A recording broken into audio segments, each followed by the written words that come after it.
Okay, let's move into the Q&A now. So I'm going to ask Cindy Black, who's here on the webinar with us, to come on to the webinar with me and help me with all of your questions. And I'm going to show you beautiful pictures of lavender as we do the Q&A, so you don't get visually bored staring at one picture, okay?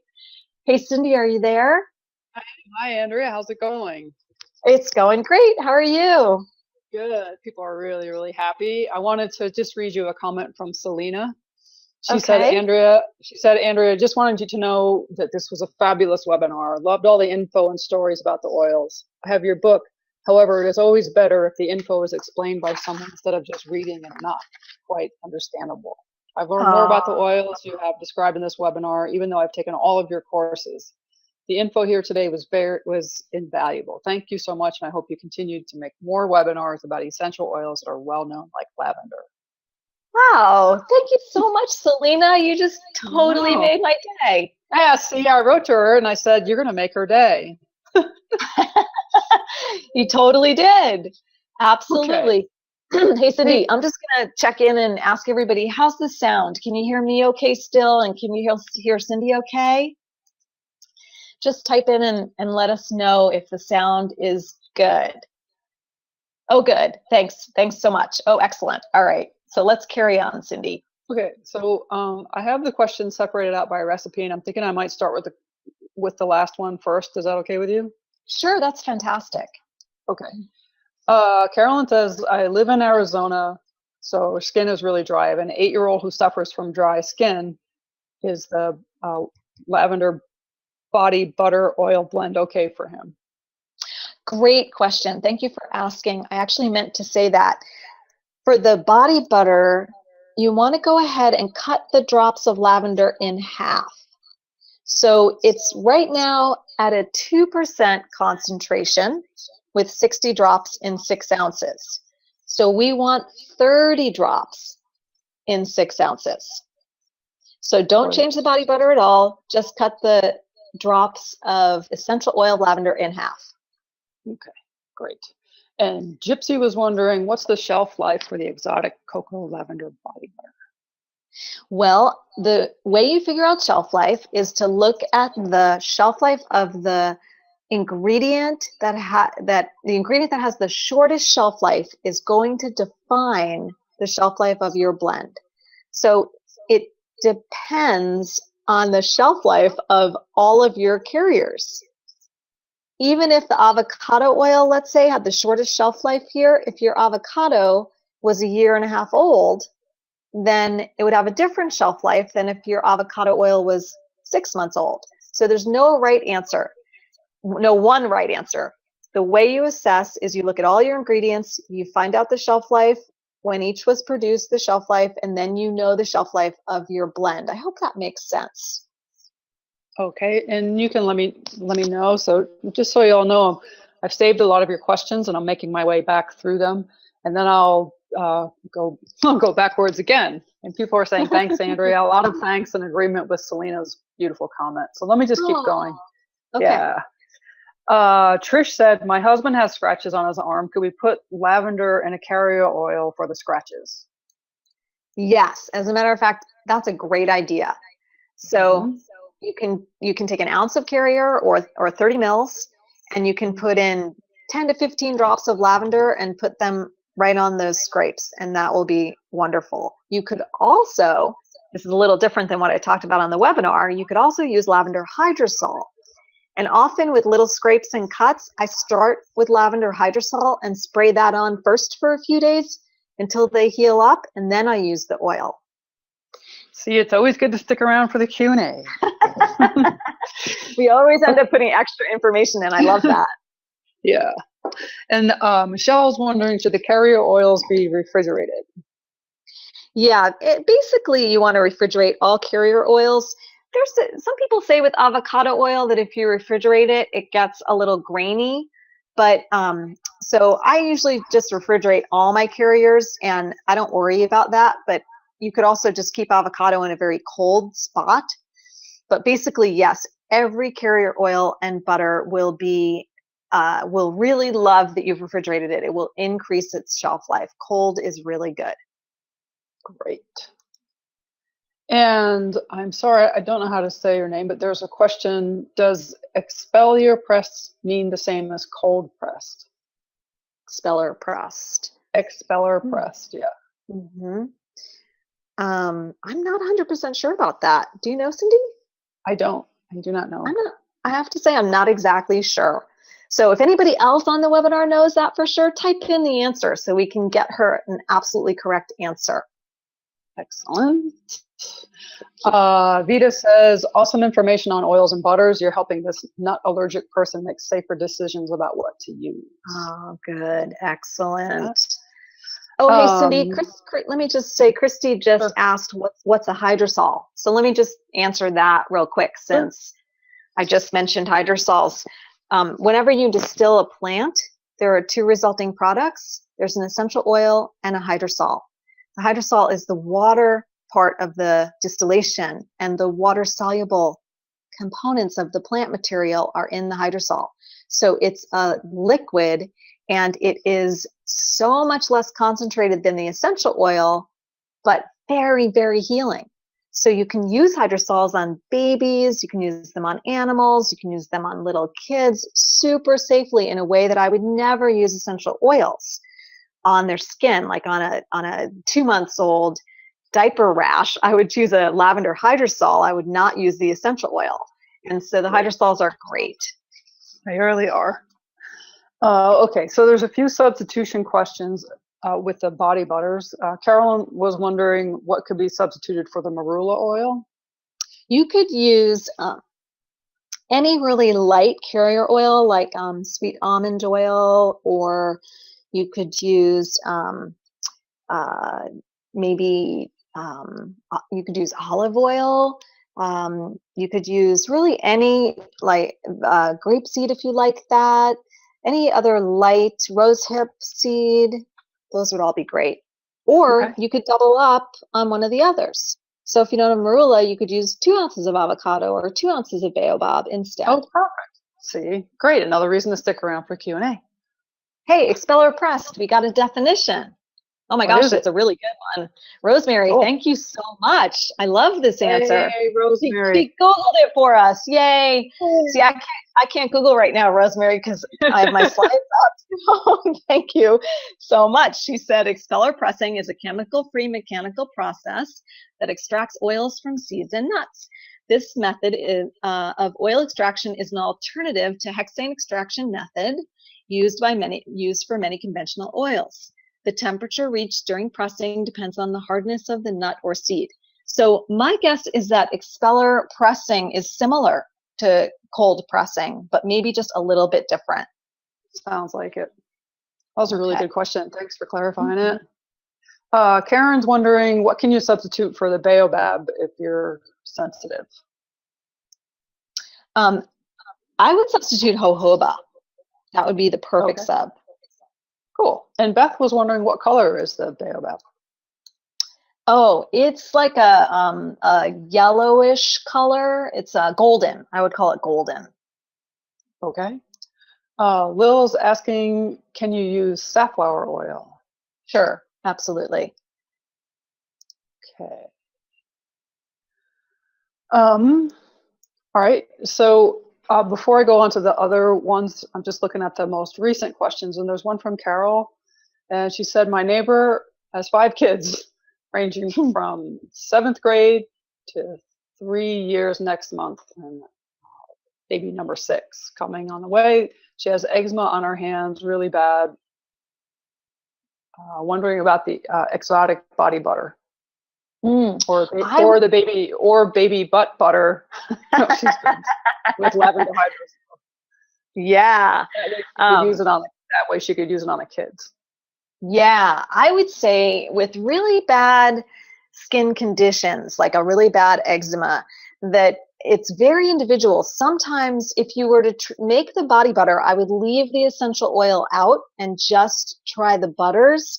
But sometimes the skin is so sensitive that it varies person to person. So I always try hydrosols first. I would try lavender hydrosol on the eczema first.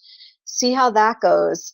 And then I would take the body butter without the essential oil, and I would try it on just a small section of the skin with the eczema and see how that feels. Because you could use that body butter on brand new infants, any young kids, if you didn't have the essential oil in it. It would be so super safe and wonderful. And then if that didn't work, if it didn't help it didn't soothe it, I would go back to very simple things like try the hydrosols, try lavender hydrosol or Roman or German chamomile hydrosol or calendula hydrosol. They're really worth exploring. Aromatics International has a wonderful selection of hydrosols and tells you all about how to use them. Excellent. Great. And I'm going to ask one more question related to this recipe, and then we're going to go back to the store muscle. Is that okay with you? Sure, perfect. Okay. Irene is wondering, would jojoba be a good substitute for cocoa butter?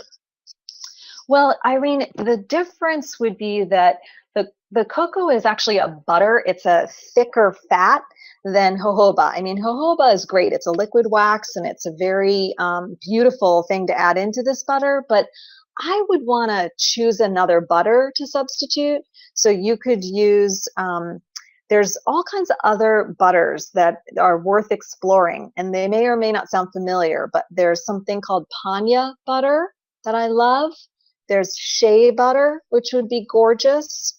So I would substitute with one of those instead of jojoba, just so you stay with the great thickness of a butter. Great. All right, so I have a few questions from the sore muscle rub. Okay. Okay, so Burnett was saying Howood seems to be such a potent oil with linalool. If your supplier is out of stock, would you wait for it to come in, or would you substitute it for something else? I would substitute it because there are quite a few oils that are rich in Howood. I mean, rich in linalool. Rich in Howood, right? So linalool shows up in quite a few essential oils. So I would say there's this oil that you may or may not be familiar with that's really beautiful called Gandhi root. Okay, Gandhi root. And it's a great sub for Howood. Also, any other linalool-rich oil can be substituted, and we talked about a few of them today. Like we talked about lavender, we talked about coriander, we talked about bergamot mint.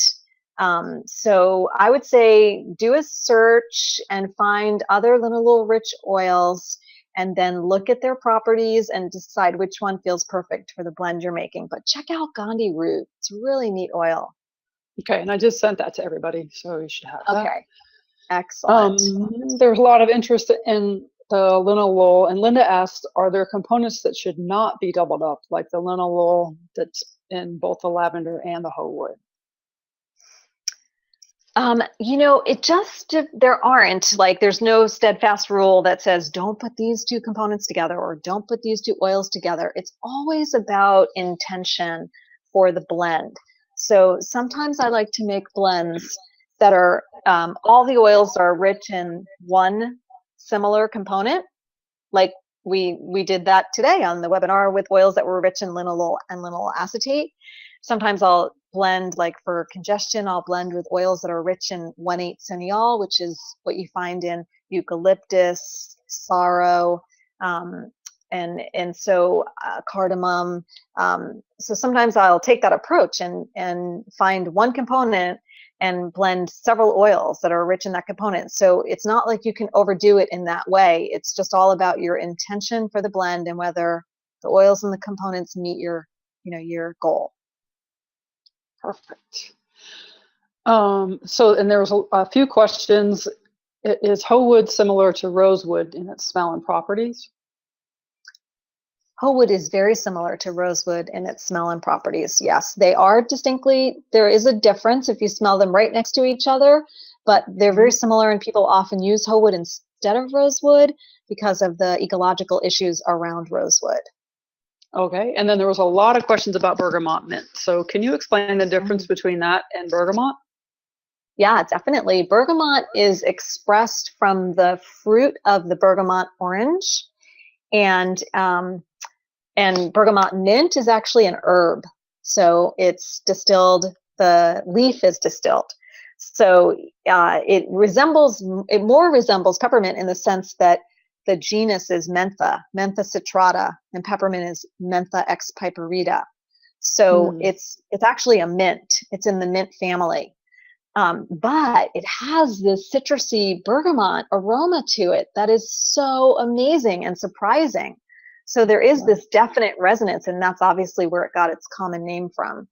Yeah, that's wild. So bergamot is like a orange kind of, right? Grows on a Yep, tree, and bergamot mint's more like an herb. it is an herb. There you go. There you go. Okay then.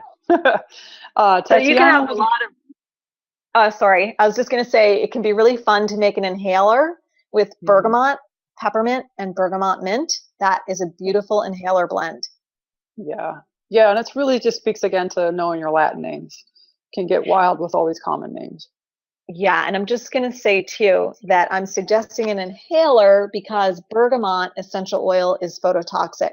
So putting it on your skin is a very delicate process. You got to know what you're doing. You have to know the amounts to use. But in an inhaler, you can use a couple drops of bergamot, a couple drops of peppermint, like let's say 2 drops bergamot, 2 drops peppermint, and then 10 or 11 drops bergamot mint, and you have a gorgeous inhaler that's going to be calming to your stomach for digestion, for pain. Beautiful. Great, thank you. And Tatiana was wondering, is there a good substitute for coriander and hoe wood? Again, any linalool rich oil would be your perfect substitute because that's really the goal, was to grab oils that were rich in linalool and put them into the blend. So Aromatics International actually has a search function on their website where you can look and see what oils are rich in linalool. So I would suggest you do that, and then you'll have a bunch of choices. But one of my favorite choices is Gandhi root. Oh, great. Okay, and back to bergamot mint.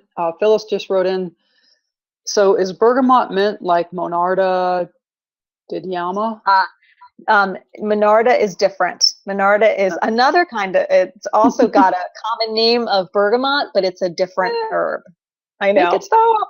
Good question, Phyllis. Very Good question. good. They're different. Okay.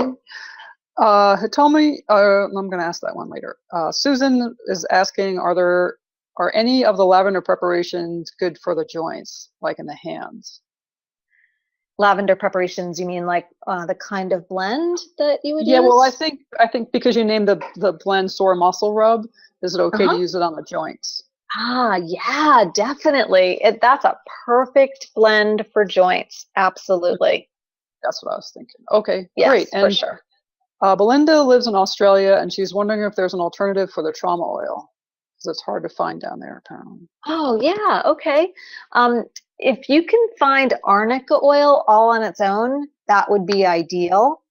Um, and and then other than that, I would pretty much say you can use any carrier oil, but it just won't have the properties of the trauma oil. That's like very, very specific for pain, for muscle pain, nerve pain, and the calendula just is very soothing to the skin. So if you could get pure arnica oil, that would be just as good, herbally infused oil. And Okay. Cindy, Lil's asking, she's saying, I assume bergamot mint is not phototoxic, and you're right, Lil, it's not. Oh, good. Thanks for catching that. Alrighty. And then the last question was Susan had written in and said, in a heat rub, is there a difference in effect with the present muscle rub that you're suggesting versus using ginger, black pepper with spike lavender mixed with trauma oil? That's another really great blend, and that would just bring a lot of warming to the area. I love that blend you just suggested. I would use that blend on more on inflammation that's cool, not on acute, hot, swollen areas, but instead on areas, for example, joints where there is like a edema that is more chronic and is cool in nature. When you put your hands over the joints, you can feel the swelling, but you don't feel any heat. It's just cool and kind of stagnant and stuck. And that blend that you just said would be fantastic. Cindy, do you want to read it again? Yeah, we'll give Susan the credit for Yay, Susan. ginger, black pepper with spike lavender And she also said maybe adding some turmeric too. Nice. I love that blend. And I would just go a Yeah. little heavy. I would go a little heavy on the spike lavender because that's going to be a little skin nourishing. Whereas the ginger and the black pepper, it's going to cause some potential sort of redness on the skin. So you just want to watch your amount of drops and make sure it doesn't irritate. But it is a beautiful blend. Yeah, when you're talking Oh, about cooling, that also reminds me of when, because it's real, when sometimes it gets cold and damp, somebody might have a joint that hurts. So that's a really yeah. good sign that something's cold and can really use that warming blend. Brilliant. Exactly. And oh, thank you, Nancy. Nancy just said um, that she suggested for our friend in Australia who doesn't have access to trauma oil to go ahead and make her own. And of course, that's perfect. You just take the arnica, the St. John's wort, and the calendula. You can buy the flowers and you can infuse it on your own. So great. Thanks, Nancy. Okay. Now I'm going to move back to the cleaning blend. Is that cool with you? Yeah, that's great. All right. There were a bunch of people concerned about their pets. Lots of people with pets, cats licking the sink, this, that, the other thing. Mm. So can they use the spray, the bathroom spray, if they have pets in the house? Well, if you have a cat that likes essential oils enough to lick them, then I would switch to using a hydrosol for cleaning instead, which would be very safe around the cat. Um, but in general, um, I would say that you can use a cleaning spray in a bathroom as long as the cats or dogs or animals are not stuck in the bathroom. It's not like where they live. Then I would say it's okay to use a cleaning blend like that because the animals are smart. If it's overwhelming to them, they'll leave the room. And so if you're concerned about it, I would make sure you have good ventilation, that the animals can always leave the space. So there's two quick scenarios I want to talk about. One is, for example, a little apartment in a city where the windows stay shut, the animals never leave. In that case, I would be very careful about using essential oils. And I would use very little. I would use hydrosols more for cleaning. But I definitely wouldn't use chemical cleaners either, because that's certainly not good for the animals at all. Mm-hmm. The other Definitely. scenario, yeah, the other would be that you live in a house and the windows are open and the animals come in and out and they can leave the room. Then I wouldn't hesitate to clean with essential oils. And just as a side note, we've had cats forever, and and I've always cleaned with essential oils. Now our cats do go in and out, so I Yeah. want to make sure I say that. But they are never disturbed by the essential oils, and we've been doing it for so long, and we've had cats, living long, full, healthy lives. I never put the essential oil on them, but cleaning around if they can get away from it has felt fine to me personally. Yeah, it's good. Okay. Nicole was wondering for the bathroom cleaning spray, is it okay to add an alcohol like witch hazel or vodka to blend with the essential oils before blending it with the water? Well, sure, you could. If there was a reason to, if you felt like there was a benefit to it, like to preserve it for a little bit, then sure, go right ahead. I Okay. forgot to say on the webinar that I make cleaning sprays fresh every 2 or 3 weeks because I'm not preserving them. So, I'm just putting water or hydrosol and essential oils. So I always make them fresh. Okay. And a similar question, Hitomi was asking, can I use water and alcohol to make the spray instead of aloe vera gel? And so it seems similar, right? Yes, definitely. Yeah. Okay. And then Begonia was wondering, for that cleaning spray, is there a number of drops to use? Like, for instance, 15 drops of water and 30 mils of water. Like, how many drops should go into Good. the water? Good. Yeah, Yeah. Begonia, I'm glad you're here and thank you for asking that question. It's a funny thing with cleaning products because I've read a lot of different information about that. Some people say you can use as little as 3 or 4 drops per ounce or 30 mils. Um, Other times I use a much larger concentration, like this blend has 15 drops. For me, I go by aroma. the aroma that I want, because I know that as soon as I have several drops of essential oil in the water, it's going to work. It's going to be cleansing and antimicrobial, of course, depending on the oils I'm using. So I make my blends based on aroma for cleaning, just feeling assured that they're going to clean well. Excellent. And Esther just wrote in, should soluble be used in those sprays? Only if you're going to use it on your skin. Soluble is a beeswax-based product that helps emulsify or blend essential oils into water. And the only reason you would do that would be because you were going to spray something on your skin and you didn't want neat essential oil on your skin. Then you would use soluble. But for cleaning sprays, I wouldn't. Soluble adds to the cost of the blend, and there's no benefit in terms of the cleaning. Great. Excellent question. Okay, now we're going to go back to the beginning. Okay. Way back to that very first one. Okay. Okay, so let me ask. Okay, sorry. Would help if I could get there. All right. Yeah. Oh, lots of questions about the inhalers. How long are they effective for? And how often during the day should you use them? Okay, so in terms of like their quote shelf life, of course it depends on how much you use it, how much you're opening it, how much you're inhaling from it. But as a good rule of thumb, I would say 3 or 4 months for an inhaler, no problem, as long as all of your essential oils have that shelf life at least. Then you're good. And okay, then sorry. That's no, okay. You go. Sorry. No, you, really, you. Okay, I'll go.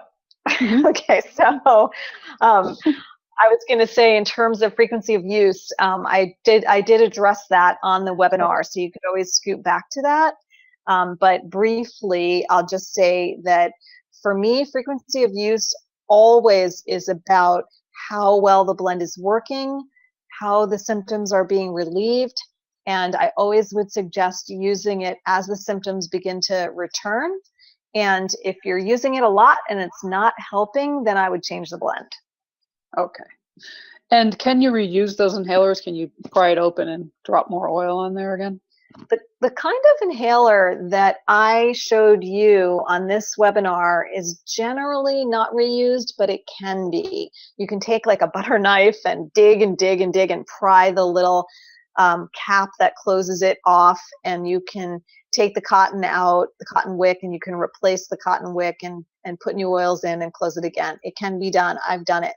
But it's really more ideal to buy an inhaler that is meant to be reused. And there are those inhalers are not disposable, and they have a little glass vial inside with a piece of cotton, and so you can just open them and take that cotton out after a few months and replace it and even wash the vial.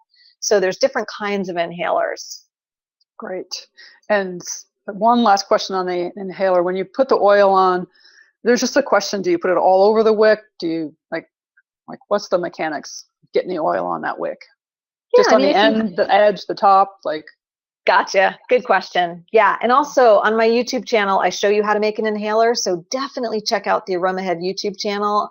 If you haven't already, there's so many great blending videos on my channel. And also you can subscribe, and every 2 weeks you get a new one. So anyway, I would suggest that if you know your recipe, like I gave you a recipe today, so it's super easy to just put the wick in and just drop the oils onto the wick. And it doesn't much matter where they go. The cotton is going to absorb them. So you can just drop them into the inhaler right on top of the wick.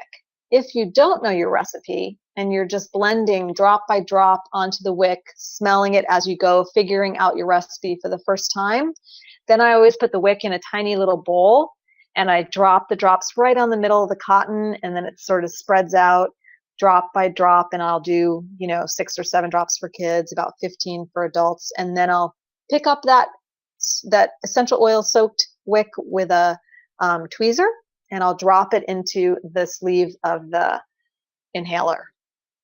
Perfect. Thank you. Mm-hmm. Pam was wondering, can you clarify the age range of what you mean by children? Yeah, and unfortunately, it's not like there's really good research that says, well, as soon as the kid is 3 years old, it's safe to use essential oils, or as soon as the kid is 5. There's really varying opinions about using essential oils with children, and so at Aromahead, we take a little bit more conservative approach, and we say for diffusing and inhaling that you can really do that with any age child, even infants, as long as you use very little and you're using very safe oils. And that would be for things like an infant is struggling to sleep. You might put a drop of lavender in the diffuser and diffuse it in the infant's bedroom for 10 or 15 minutes before you put the infant into their crib. For a child that is where you want to make a topical blend, some people start at 3 years old or 4 years old. At Aromahead, we suggest around 5, but there's all kinds of 3 and 4 and 5-year-olds. So some 5-year-olds are really robust. Some 4-year-olds are really robust and would react really fine to essential oil on their skin in a very low dilution. So all I can do is offer you guidelines, and my guidelines are I start using topically diluted blends at 1% concentration on kids around 5 years old and older. A few exceptions to that, like if a kid that's 3 bumps their knee, you could use a little lavender or something. With babies, infants, babies, toddlers, kids under 5, I usually use hydrosols, carrier oils, and butters, and I have a lot of success with that. And diffusion, of course. Great, that's really clear. Hey, Amanda's been busy, so she wrote in and said, "Oh my God, my kitchen smells so good from the exotic lavender cocoa butter. I can't wait for it to cool so I can use it." Yeah, man, people are making a blend. Wow, I love it. I love that you went along with me and made the blend. That's so great. That is so much fun. You have to send us an email with a picture, okay? Yeah, for sure. Good for you. All right, back to the beginning. Wait one second. Cheryl, thank you, Cheryl. Cheryl just said it's best to use organic wicks because they're made of cotton and cotton is heavily sprayed with pesticides. Yay, Cheryl. Yes, Yay. I'm so glad you said that. Aromatics International, I know I've been mentioning them a lot. They're a wonderful essential oil company. They sell organic wicks. They're the only ones I know that are selling organic cotton wicks with their inhalers. And I know that they searched for years to find them. So I'm really glad you said that. Thank you. Definitely. Okay, Kristen was asking about the cedar wood. Are the properties the same for Virginiana as well as the Texas version? They're a little different. They're different because you have to look at the chemistry. Mm-hmm. So I would need to look at the Texas cedar wood that you're speaking of. I would need to look at a GCMS report, look at the chemistry, and I would be able to differentiate between the properties and safety considerations. Atlas cedarwood and Juniperus virginiana are different but pretty similar in their therapeutic properties and their safety considerations. So I just don't know the Texan, I don't know the genus and species you're referring to, so I'm not exactly sure of the chemistry. All right, and Sharon's been waiting a long time for this question. She said, how about Juniper Utah, Juniper osteosperma, what I'm currently smelling, instead of Juniper communis? Yeah, and yes, you could definitely use those two interchangeably. Yes. Okay, and Amy, that'll answer your question too. Is a similar one about that.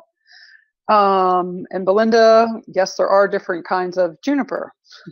Mm-hmm. Several different kinds of juniper. You definitely want to make sure you pay attention to that because they do vary considerably, and some of them do have different safety considerations, for sure. Oh, and Trish is just reminding us that you can also put an organic cotton ball in the inhaler instead of the wick. And you know what, Trish? I used to do that before we could find organic wicks. I used to use organic cotton. So thank you. Great suggestion. Really good. Danielle's wondering if you prefer juniper needles or berries. I love them both. The juniper berry essential oil has, for me, it has a more appealing aroma than the needles, which I find to be like what I consider more terpenic or a little sharper than the berry, but it's personal preference. Great. And then way back in the beginning, Marilyn was wondering, are there strategic differences between French and Bulgarian lavenders? And I'm not sure what she means by strategic. Well, I'm going to guess, and I'm going to say that all lavender, Lavandula angustifolia, whether it's from Bulgaria, India, France, the US, wherever it's grown, is going to have some mix of linalool and lineal acetate. What changes is the percentages. So like a high altitude lavender grown in France is going to have more linalool than grown at a lower altitude. So there's going to be these little variations. The aromas are all going to be slightly different. I have sat with all these different countries' lavenders, the angustifolia, in front of me and smelled all of them right in a row. I love doing that.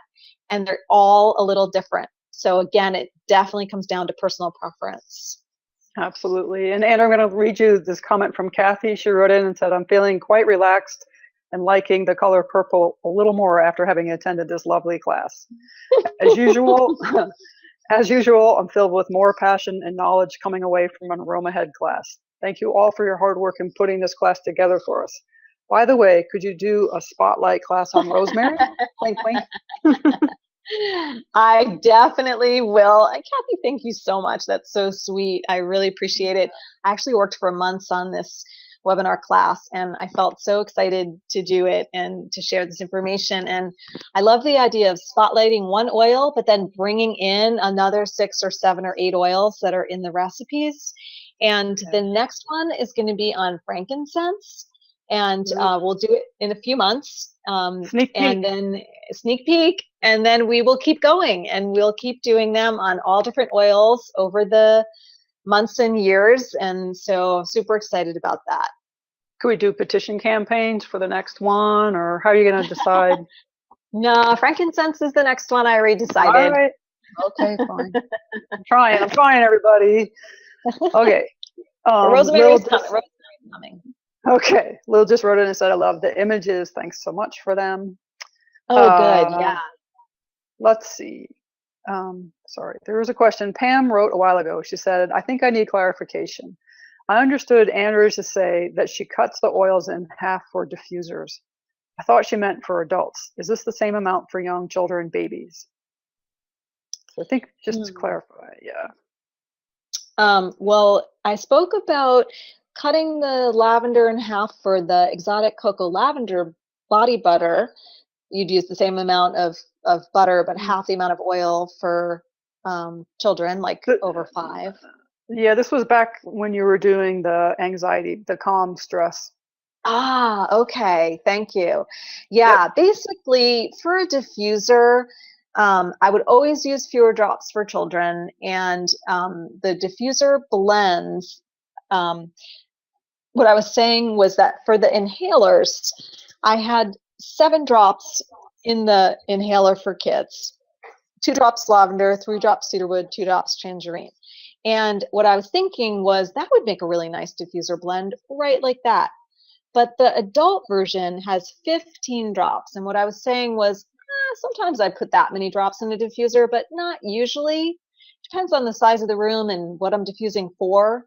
So what I was saying was, gosh, you could take that inhaler blend with lavender, juniper, and cypress, and you could actually cut the drops in half and make it a diffuser blend. So it's not specific how many drops you should use in a diffuser. It depends on the size of the space and why you're diffusing, like if it's for cold and flu time, if it's for ambiance, if it's for allergies. It just depends on your intention. But I usually use somewhere around 5 or 10 drops in a diffuser personally. Again, no right or wrong. So I was just saying that the inhaler for big people kind of had a little more oil than I might use in a diffuser. I hope that clarifies. I hope so too. It's very clear.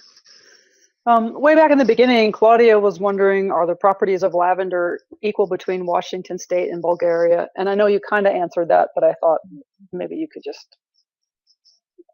I don't Yeah, know. definitely. Answer No, that it's one a good directly. Yeah, it's a great it's a great question. Yeah, I would say pretty much the lavender properties will be very similar. What will be different will be the aroma. And that's just because every lavender from every country really does have a slightly different, they're all recognizable as lavender, but you will get this brilliant variation in aroma. And honestly, I always have at least two or three different countries' lavenders on hand. I love the lavender from Washington State. I love the lavender from India. And I'm super fond of the Bulgarian lavender. Well, actually, I love the French lavender too. So I guess I'm not really differentiating here, but you know, at whatever time in your life that you could afford to purchase a few different countries' lavenders, I would. But of course, you're talking to someone who's very obsessed with essential oils. So I always like to Mhm. buy different species, different countries of the same oil and compare, and it's so fun. It is, and we're all benefiting from your bad habits. It's actually not a bad habit. Your addiction. Okay. I was going to say something. Oh, so when you're talking about all the different qualities of the oils and yada yada, I think it would be good to just say something about the GCMS because that's how you're figuring it out, right? Yeah, In part. absolutely. Yeah, yeah. And when you really study essential oils to become an expert, when you go through a certification program, one of the things that you learn is essential oil chemistry, and it's vital to deeply understanding essential oils. And part of what happens when we distill essential oils is that we test them, and they're tested through a process called GCMS. That stands for gas chromatography mass spectrometry, which is Yeah, but why they we already call knew it all that. GCMS. All the certified aromatherapists and all the people in the certification program know that.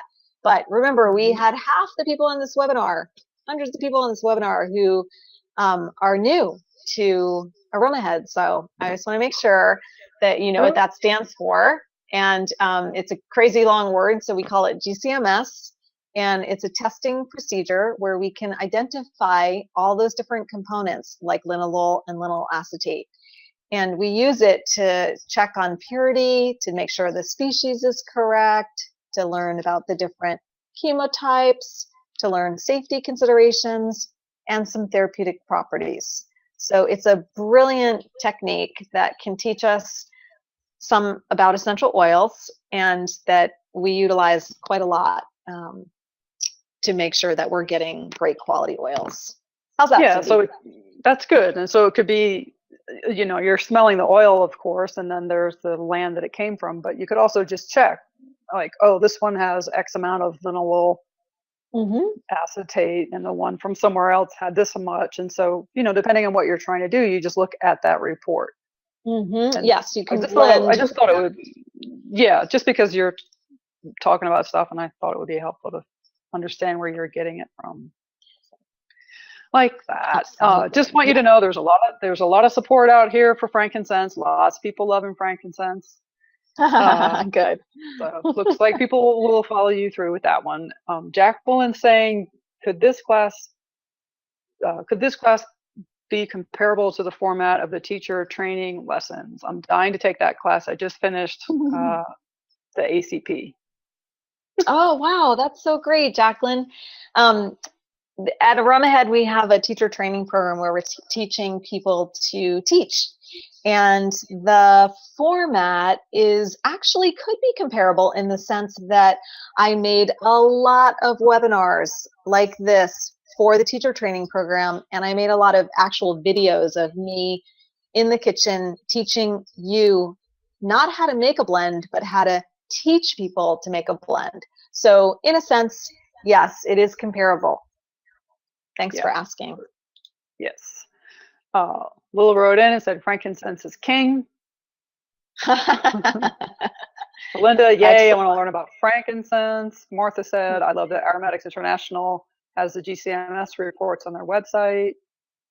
Excellent. Bev said, just love this one at a time with others. I'm sorry, I'm having a difficult time reading it. One at a She time says, just love that this one complement. at a time with others. Go ahead. Yeah, that complement it. I'll be there for frankincense. Yay. Thanks, Bev. Yay. And hi, Bev. Yay. And hold that. Cheryl Great. says, I'm in the teacher training class. It's awesome and fun. Karen's wondering, where can I get good quality distilled lime, hoe juniper, bergamot, mint, and baobab? Okay, well, Karen, I have a one-stop shop answer for you. You can get distilled lime, juniper, bergamot, mint, and baobab all at Aromatics International. And they're out of Howood at the moment, but they are or maybe it just came in, they're waiting for their GCMS report on it. But, high quality, GCMS tested, beautiful essential oils, and they have all those gorgeous carriers as well. And Andrea, could you just say a little bit about how you figure out if a company has quality? There's a few people asking about different companies. So how do you assess a company? Yeah, pretty much the guidelines that I use for personally for buying essential oils from a company is that they are buying their oils directly from essential oil distillers, because that means that we're supporting the distillers in that case. Plus, it means that the company has a relationship with the distillers, and there's no middle people. And I love that. The next thing I look for is that the company is identifying their specific batches of essential oils and testing them with GCMS technology. So if they're testing with GCMS technology, batch specific, I know that the company is really taking every step they can to be very careful about their quality control and to make sure that they're providing excellent essential oils. I also love when a company, even if they just distill one essential oil or a hydrosol, I love when companies actually are growing plants and connected to the plants and distilling an oil on their own. That's a very beautiful thing and adds like a whole other element to their understanding. I like that when I call an essential oil company, that people I talk to on the phone know all about the quality control, the properties of the oils, how they're stored, when they bought them from the distiller, when they were distilled, their shelf life. I want to have all that information provided for me about the oils. So I hope that helps. Yeah, and I just wanted to also say that the Latin name and the batch number should be on the label. Absolutely. Because we've done we do lots of webinars together, and often I hear people say, like, oh my God, my label only says lavender. What kind is it? And all we can say back is we have no idea. But you have to have the Latin name on there. Yes, exactly. Those are good things. Gypsy's asking a good question. Hi, Gypsy. She's saying, is there a difference in the aroma between cold pressed lime and steam distilled lime? And there is. And so the best I could say is that I think that the cold pressed lime smells a little truer to the fruit itself, and the distilled lime has like a little twist to it that is just a little bit different, and they're both gorgeous. So I never hesitate to buy the distilled lime because it is not phototoxic, and the cold pressed one, after you use just a couple of drops, it is phototoxic, and that's such a serious concern for your skin and burning. None of us ever want to burn our skin. So, but I think the main thing I could say is that the cold pressed is more like the fresh fruit. But lime is so sharp and so, I don't know, so much intense. Lime that, personally, I obviously don't have the nose that you have, but I like You have a nice nose. I have a nice nose, thanks. You do have a good nose. Yeah. Okay, Judith is asking, wouldn't the amount of essential oil to use in a diffuser depend on the size of your diffuser? For example, I have a diffuser that you put 300 mils of water in. Other diffusers have only 100 mils. Should the one that uses 300 have more essential oil? Yeah. Well, it can for sure have more essential oil, but I think the main consideration is the space you're diffusing in. If it's a small room, if it's closed or the windows are open, why you're diffusing, which oils you're using. Like, for example, you might diffuse more of one oil and less of another. Like you might add a drop of ylang ylang to your diffuser, but I don't think you'd ever want to add 10 drops. It would just, probably cause a headache because it's so sweet. So you might just need one drop and it would be gorgeous. But if you were diffusing eucalyptus, you might put 5 or 6 or 8 drops in, for cold and flu time. So everything depends on the oils, the size of the space, and your intention, and also who's in the space. Are there babies? Are there animals? So there's many different considerations, not just one definitive answer. But also, yes, a bigger diffuser, you can put more oil in for sure. Okay. And Bernadette's wondering about the best diffuser. Gosh, there's so many. I mean, it depends on personal preference, really. I like diffusers where I use water. They're electric, and I put water in and I put essential oil in, but there's so many different kinds, and really not one best one. Yeah. And Rosemary's saying, thank you so much. This was fantastic, and I can't wait for the next one. I have to run, though. Good night. Thanks, Rosemary. Yeah, we're going to stay on for about 10 more minutes. This is a 1-hour Q&A. And so I'm going to take about 10 more minutes of questions, and then we're going to wrap it up. So if by chance you asked a question about lavender or anything I talked about on the webinar earlier and it didn't get answered, would you do me a favor and type it in again just so I don't miss it? Thank you. That would be really helpful for me too, because I'm just waiting on seeing your next question. So if I miss them, please do that. Oh, here's one that I just found. Andrea said, can red palm oil be used as a substitute oil in body butter? It can. People have different thoughts about using palm oil because there are some serious ecological issues with palm oil. And so you want to do a little reading on that and make sure that you feel comfortable using it before you do. I actually don't use it, and I took it out of the classes. I used to have a long time ago red palm oil in the classes, but I took it out just because of the different environmental ecological issues. Okay, Sharon wrote back in to clarify, going back to the second recipe about the juniper from Utah. Are we looking most importantly for the A-pinene amount? I printed out the GCMS reports for both. Oh, great. Good for you. So fill me in on the amount of alpha-pinene. I mean, really, the reason that I put the juniper into the inhaler for anxiety is because of its energetic properties more than its chemistry.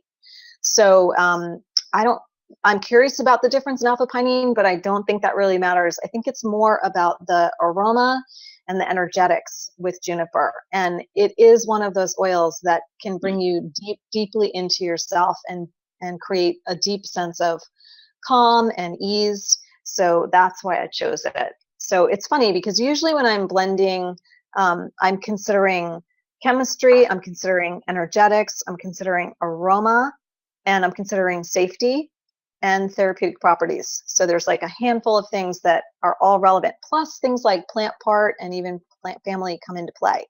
But in this case, yeah, I think that's so cool that you know the alpha-pinene for each, but not as relevant. Okay. Oh, great. Here we go. Wait. 51.9 in juniper berry, 25 in Utah. Cool. That's just great to know, Sharon. It's so great. I'm really impressed. I love that you pulled that up. But go ahead and use the Utah. I think it's great. Use the Utah. All right. Excellent. That was fun. Fun little chemistry nerd talk there. Nothing like that. Okay. Juliana's asking, did I miss the answer to the difference between spike lavender and angustifolia? No, you didn't. We didn't even talk about it. And I'm glad you're asking. The spike lavender has some camphor and 1,8 cineol in it, so it is really more uplifting. Frequently, it's used during the day, and it's used for it's more circulatory, and it's so wonderful for clearing your head, clearing congestion. So it is a little bit significantly actually different than lavender. Hope that helps. For sure. And Martha's asking, does your aromatherapy certification teach about the difference between top, middle, and base notes? Yes, it does. I love that. Pamela's asking, do oils and butters have chemical components similar to essential oils? If so, do you have to look at those chemical components? Do you have to take those components into consideration when making blends with different essential oils? Cool question, Pamela. Thanks. Oils and butters have a really different chemistry than essential oils. And so it is really fun to look at those. And I do look at them in terms of the properties specifically of the carriers and the butters. And there's a great book by a guy named Len Price called Carrier Oils. And he goes into the chemistry of a whole bunch of different carrier oils and butters. So it's just called, the book is called Carrier Oils, and it's by Len Price. Thank you. Carolyn wrote in, I was confused about the resinous smell of juniper as it is distilled from needles. Could you clarify, please? Good question, Carolyn. Yes, I know. It's interesting because oils can have a resinous aroma even if they're not distilled from resins. So sandalwood has a resinous aroma, and so does juniper, but neither are distilled from resins. But the cool thing is to compare the smell to oils that are distilled from resins that are very resinous. So that's why I was suggesting frankincense, myrrh, and opopanax. I love that you asked that question and that you were paying that kind of attention. Good for you. Absolutely. Okay. Martha said, is bergamot a middle note since it has the same chemistry properties as lavender? Good question. I love it. Yeah, it's sort of it's a kind of a higher, I would consider it a higher middle note or a lower top note, and it's funny because there's top middle, there's middle base, and there's base. There's a lot of variation in all of that. And it's mostly based in the volatility. So how quickly the oil evaporates is what tells us about its note. The top, middle, base notes is all about volatility. So bergamot is more in the middle genre, just like lavender, but it's a little tiny bit higher than lavender. So I would call it like a high middle note. Sorry. There you have it. Okay. Michelle wrote in, make her stop. Michelle wrote in and said, this was an excellent webinar and I enjoyed it extremely. Looking forward to future sessions. Thank you very much. Yay. Excellent. Enjoy it as a middle top or top of the middle. Just wondering. Okay. Or maybe low base. Who knows? A low base. Yeah. Lisa's asked, it's only been 3 hours, so I don't know why you might be getting a little nutty. Lisa's asking, what is the safety consideration with juniper when using it in a blend? What percentage is safe? Juniper is good. I mean, Juniperus communis is really a pretty safe oil, and so I would, feel very comfortable in general using it. At a 2% dilution for sure, 2% concentration. Again, it just depends on the intention of the blend, but it's not an oil that has safety concerns that just like shout out to me that I wanted to mention. So that's why I didn't, mention that on the webinar. I tried to choose really super safe oils to talk about on this first spotlight, so everybody would just be really comfortable. And Cindy Lil is asking, how do you feel about whipping butters? I think I would love it, but the addition of oxygen might change the chemistry. Is that correct? Lil, whipping butters is so much fun. I absolutely love doing it, and you don't have to worry about that changing the chemistry of the butters. It's such a fun, you get such a gorgeous texture when you do that, so go for it for sure. That's fun. And writing in from Somerset, UK, she said, thank you for a great webinar. Is there a problem with fungi in cold pressed oils if the skin is broken? Yeah, it's funny. I mean, I'm not necessarily inclined towards putting carrier oils on broken skin. I usually end up putting hydrosols in broken skin, like I'll spray hydrosols instead, or use maybe aloe vera as my carrier with essential oils. But for some reason, and it's just more intuitive for me, carrier oils, I would prefer to put them around a cut or a wound if it's open and let it heal first before I put it on top of the skin. And that's not like a steadfast rule, but that's just my personal approach. Karen wrote in, this is a fun thing. She said, last week I visited a lavender farm in northern Michigan. When I came home, your email about this class was in my inbox. I don't believe this is a coincidence. I was meant to be in your class today. This has been wonderful. That's so Oh my fun. God, Karen, that's so cool. I love that you did that. That's so Yeah. great. I'm actually heading to France next week and I'm going to be in the lavender fields too. So super exciting. Yeah, that's a fun sentence. I'm heading to France next week to see the lavender in full It bloom. is a fun sentence. It's hard to miss it. Hard to It miss it, is. right? So great. Field trip. Okay. Trip. All right. So Valerie's asking with the cleaning spray, I understood about the antimicrobial properties of essential oils. What about the removal of actual dirt or soap scum, say in the shower? Is the spray useful for that as well? Yeah, if there's a lot of like soap scum or dirt, I might add a little vinegar, little white vinegar to the spray. Or you can first use, and you can also add a little Castile soap to the spray, little liquid Castile soap. Or you could first use a scrub that had like maybe a baking soda base with a little Castile soap in it. So you're making a paste if you really need to scrub. And then you could use the spray after. So it just depends on the shape of the shower and, the tile and all of that. I tend to use a baking soda based scrub and this spray both when I'm cleaning, depends on what I'm cleaning. Okay, I know you're at the top of the hour, but there are a couple of questions now about how do you whip the butters? Do you do it before or after putting it into the jar, and how do you do it? Oh, okay. Well, I can answer that as my closing question. Okay. Susan, the way that you whip the butter is after it's melted, and I usually like to add coconut oil when I'm whipping butters because it just adds such a great texture.